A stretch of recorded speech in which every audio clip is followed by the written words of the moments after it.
At this point in the build, everything's at 200 grit. Got everything cleaned up. Even the spine, which is where I'm going to start working next, I have a little bit of a dent or something. I'm not quite sure what happened there. I might have dropped it. It's deep enough that if I try to take it out, I'm going to actually affect the lines on the knife. So I'm going to leave it in there. I might do some file work. I'm not sure. But anyways, that's there. So the next step is going to be scribing our center line down the back of the knife. And that's a really good time too to see how well you profiled your blade here.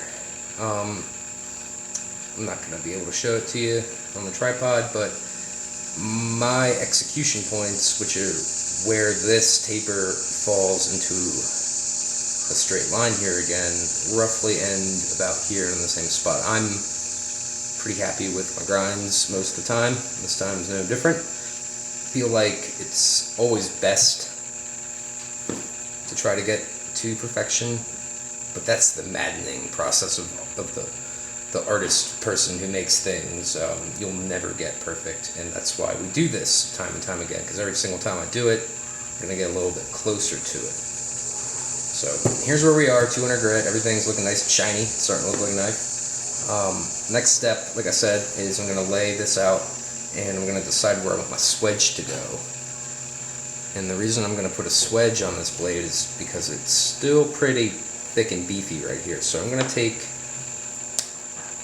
those halfway invisible bevel lines and kind of put another bevel from here to there. Ignore that beautiful thunderstorm in the background. So I'm just going to draw these on here for your benefit. I never illustrate my lines. I'm not really sure what that's going to look like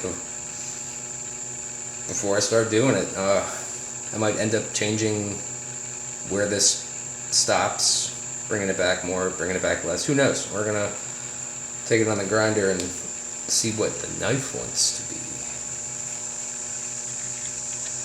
Again, to tell you what I'm doing before I start working, so you can actually hear what I'm saying and get an idea.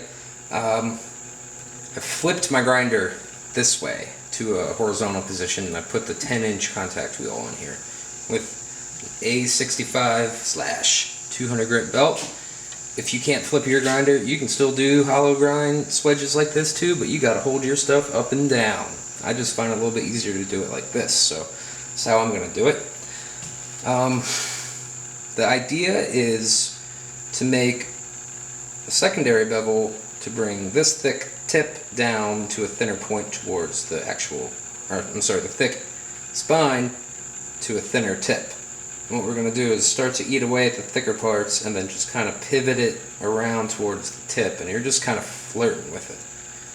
I want to eat this section away, but have it look good coming out to here, so that's going to mean I have to feather it. If I had a big wheel, hopefully what I could do is have something big enough that the radius would go from here to here, but only kiss the center line of that part. Sorry, I don't have that wheel. So what's going to happen next is I'm going to start grinding. I'll move the camera so you can see what I'm doing better and less of the position of the machine that it's in. And we will put a swedge on the blade.